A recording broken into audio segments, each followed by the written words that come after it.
हरिओम. राजा जनक आणि सर्वज्ञानी श्री अष्टावक्र यांचा ज्ञानसंवाद. अष्टावक्र गीता अध्याय 15. श्लोक 1. अष्टावक्र उवाच. यथा तथोपदेशेन कृतार्थः सत्वबुद्धिमान आजीवमपि जिज्ञासु परस्तत्र विमुद्धती. अनुवाद. अष्टवक्र स्वामींना विश्वास वाटू लागला की राजा जनकाला भ्रांती झाली नसून खरोखरीच आत्मबोध झाला आहे.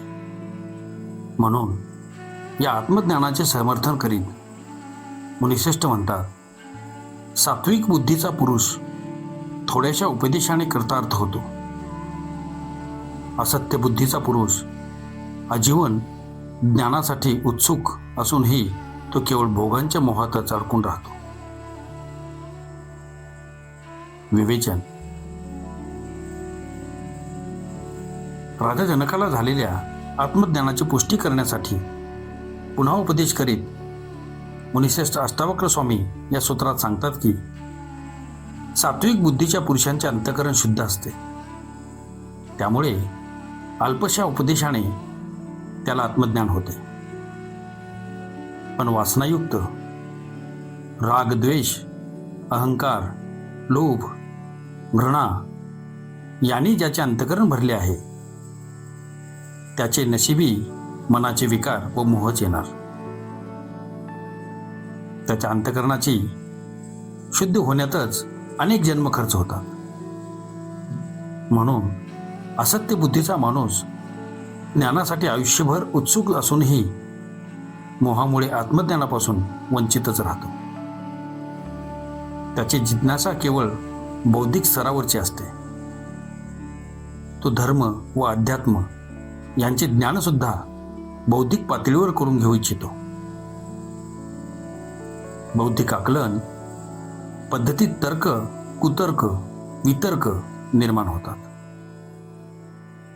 काही अन्य क्षेत्रातल्या माहितीच्या आधारावर असा मनुष्य अध्यात्मात कुठे विरोध शोधून काढतो तर कुठे साम्य शोधतो. याप्रमाणे अध्यात्म जे आत्म्याचे बोध करून देणारे शास्त्र आहे त्यातील सत्यसुद्धा तो बुद्धीच्या आधारानेच शोधत असल्याने व बुद्धी ही भेद निर्माण करणारी असल्यामुळे तो पंडित होऊ शकतो पण ज्ञानी बनू शकत नाही. बौद्धिक करामती व त्या पातळीवरील माहितीचाच त्याला आधार अपार मोह होतो, ज्यामुळे सत्याच्या उपलब्धीपासून तो दूर राहतो. हे अध्यात्मशास्त्राचे ज्ञान बुद्धिनिरपेक्ष आहे. हा तर त्या परम चैतन्याचा अनुभव आहे व तो फक्त ध्यानाद्वारे, समाधीद्वारे किंवा बोधामुळे प्राप्त होतो.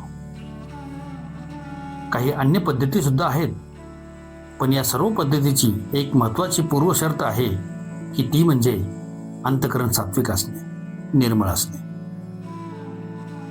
मुमुक्षु व्यक्तीच ह्या ज्ञानप्राप्तीसाठी लायक असते, केवळ जिज्ञासू नव्हे. आत्मज्ञान काही केवळ साधना नाही. अज्ञानाचे जे आवरण आहे ते काढून टाकण्याची गरज आहे व त्यासाठीच फार वेळ लागतो. ह्याच अज्ञानामुळे बुद्धीची स्थिरता होऊ शकत नाही. साधनेद्वारा केवळ सत्वबुद्धी प्राप्त होते. त्यानंतर गुरुच्या उपदेशाने तत्वबोध होतो. हेच साधनेचे व तत्वबोधाच्या प्राप्तीचे रहस्य आहे. अध्याय 15. श्लोक 2.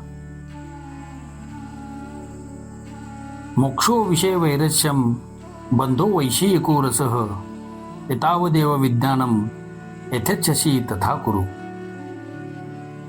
अनुवाद. विषयांबद्दल अनासक्त होणे हाच मोक्ष आहे. विषयात स्वारस्य हेच बंधन आहे. एवढेच विज्ञान आहे. तू इच्छा असेल तसे कर. विवेचन. तत्वबोधाचा उपदेश लायकी संपादन केलेल्या शिष्यालाच द्यायचा असतो.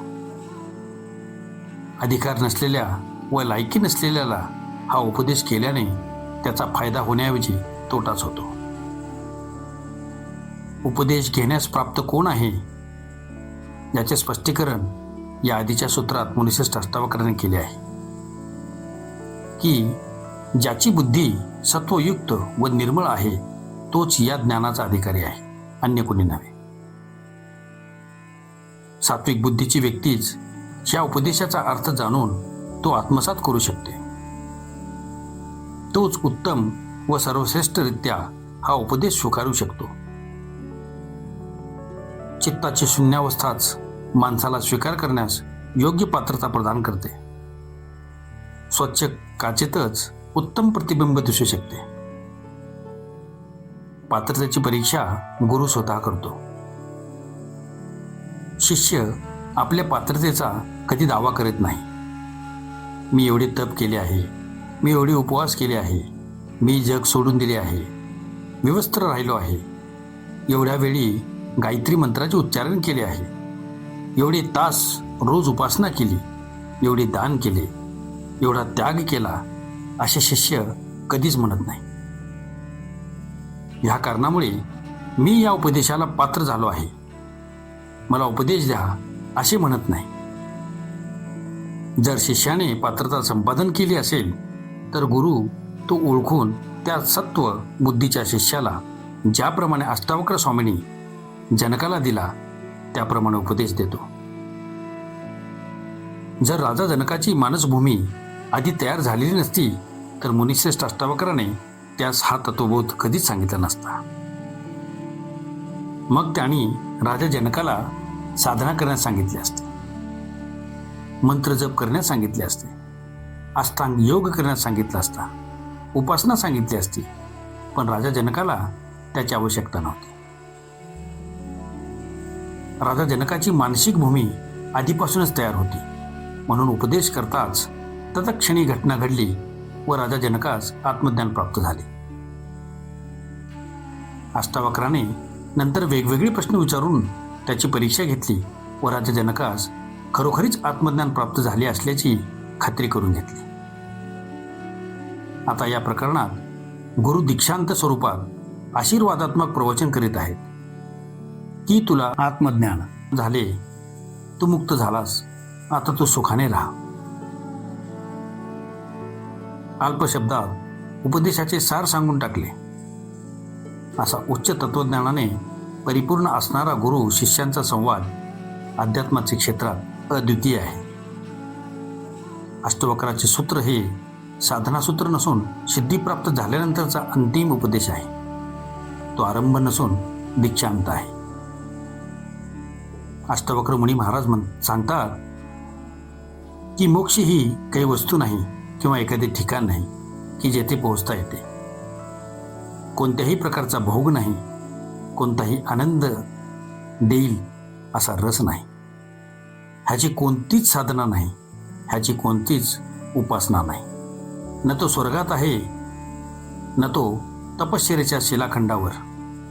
विषय वासनातून पूर्णपणे विरक्त होणे हाच मोक्ष आहे. विषयांचे ज्याला स्वारस्य आहे त्याच्यासाठी सारे जग अस्तित्वात आहे. त्याचे कारण मन आहे. म्हणून मनच बंधनाचे व मुक्तीचे कारण आहे. हे मन जेव्हा विषय सुखात आसक्त होते तेव्हा बंधन आहे व ते या जगाचे असले तरी त्याचे कारण मन आहे. उपनिषदात सांगितले आहे की मन एव मनुष्यानां कारणं बंध मोक्षयोः. हे मनच मनुष्याच्या बंधनाचे व मुक्तीचे पहिले व शेवटचे मूल कारण आहे. हे मन जेव्हा विषय सुखातून विरक्त होते तेव्हा मुक्ती मिळते. जग बंधन नाही. जगात राहणे, खाणे पिणे, उठणे बसणे व अन्य व्यवहार करणे बंधन नाही, परंतु त्यात स्वारस्य घेणे, आसक्ती बाळगणे हे बंधन आहे. अष्टावक्र म्हणतात की हे एवढेच सर्व उपदेशाचे विज्ञानरूपी सार आहे. म्हणून हे जनका, तुला आता विरक्तीमुळे मोक्षप्राप्ती झाली आहे. आता तुला जसे हवे तसे कर. आता तुझ्यासाठी या जगात आसक्तीचा कोणताच विषय उरलेला नाही. बीजच नाहीसे झाले असता आसक्तीची शक्यताच उरलेली नाही. शरीरावर राग फासल्याने, यज्ञधुनी पेटविल्याने, जगाला शाप दिल्याने, शरीराला कष्ट दिल्याने, उपवास करण्याने, जेवताना कडुलिंबाची पाने खाल्ल्याने विषयाबद्दल विरक्ती निर्माण होत नाही. त्याचा मोक्षाशी काही संबंध नाही. अध्याय 15 श्लोक 3. वाग्मी प्राज्ञ महोद्योगम जनम मुकुज डालसम करोती ततो बोधो अयम अतस्तक्तो बुभुक्षुभिः. अनुवाद: हा तत्वबोध वाचाळ बडबड्या माणसाला मुके करून टाकतो, बुद्धिमान पुरुषाला जड करून टाकतो व महाउद्योगी माणसाला आळशी करून टाकतो. म्हणून भोगाची अभिलाषा असणाऱ्याकरिता हा बोध त्याज्य आहे. विवेचन: भोग आणि मोक्ष या दोन परस्पर विरुद्ध दिशेला जाणाऱ्या वाटा आहेत.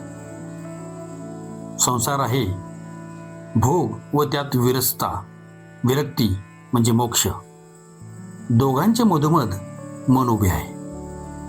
ते कधी भोगाकडे आकर्षित होते तर कधी मोक्षाकडे आकर्षित होते. दोन्ही दिशांना ते एकाच वेळी जाऊ शकत नाही. भोगात स्वारस्थ्य घेणे, त्यात आसक्ती असणे, सकाम आणि उद्देश ठेवून व फळांच्या आशेने काम करणे म्हणजेच संसारात गुरफटणे आहे.